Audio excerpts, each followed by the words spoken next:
to mat a 4x6 photo. Basically, you'll need an 11-inch square piece of paper. By cutting a 1-inch strip off and then a 1-inch strip off the end, and then rotate at 6.5, 4.5 all the way around the square, you will have the 2 strips as your reuse or scrap paper plus a 2-inch square in the middle, and you will get 4 mats on this layout. The technique I taught, we created a frame and then we used the whole paper to do our example. So we cut a 1/2-inch frame the whole way around the page, and that left me my 11-inch square in the middle, and then I did all my 4 mat cuts. So the only waste or reuse piece I had to do that I could probably put an embellishment on and add it to the page was that little 2x2-inch square in the middle.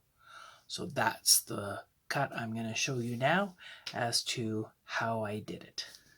For this, I am going to use the Creative Memories personal trimmer, and I am also going to use the binder clips to hold my cut settings on my Creative Memories frame here. If you're doing multiple cuts with a trimmer, rather than starting and stopping each time to make sure you're lined up properly, if you set your clips, you can just go in between the clips and you don't have to concentrate as hard as to make sure you're stopping in the right spot. This technique was demonstrated by Megan Jacks. I will put the link to her video in the description below. So if you want to hear the same lesson from 2 different aspects, you're all set. My binder clips I do store at the bottom of my trimmer, just here where I store my other tools, and they're handy to have whenever I need them. So let's pull those out and we're set to go. Now my paper itself, I went at an 11-inch square in the end, so I'm cutting a 1/2-inch frame around the whole page. So when I set my trimmer, I'm going to take my cutter and I'm going to stop my cutter at the 1/2-inch mark here, and you can probably see that nice and close where the white line matches up with the 1/2-inch mark. Once I have that in place, I hold it nice and steady and I set my clip. Your clip you can put on either rail, it does not matter, just so long as it's going to stop at the end.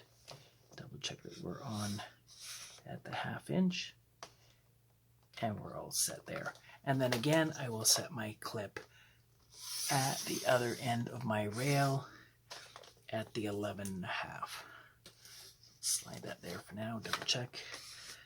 11.5. Again, your blade housing is 2 inches, so from the line to the edge of your housing is 1 inch.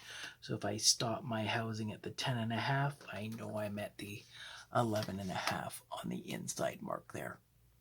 Okay, so I'm all set to go to cut my frame. It's a repetitive motion 4 different times. I'll slide my paper in. And I'm going to go to the 1/2-inch mark on the top, in between my blades, rotate 4 times.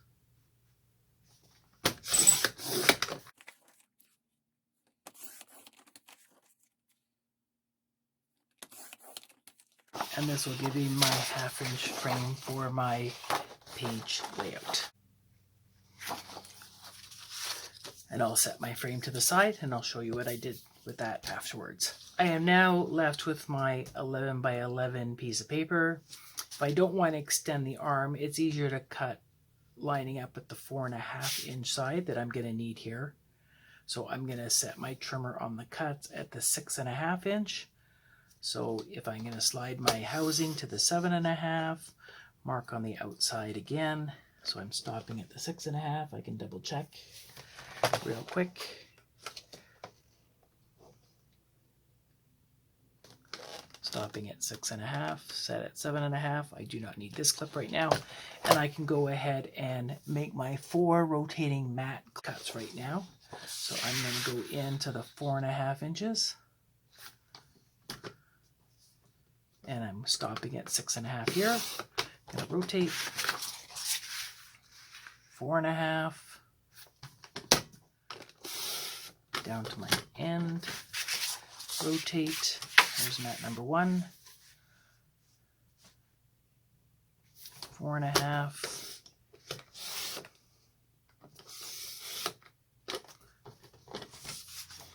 And the last cut, 4.5. 6.5. And that's my 2x2 that I talked about. So I now have my 4 mats and I have my frame.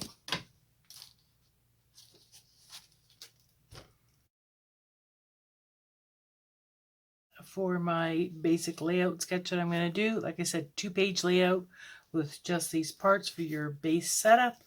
I am going to take my frame that I created, and because I want to go over 2 pages, I'm just going to go across the corner and I'm going to give my frame a little snip across the diagonal, and that will give me an upper border on this side that I can enhance around, and I'm going to do an alternate one on this side on the bottom.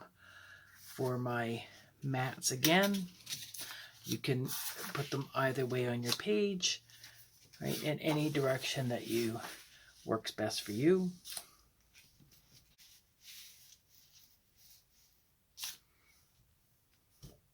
You decide.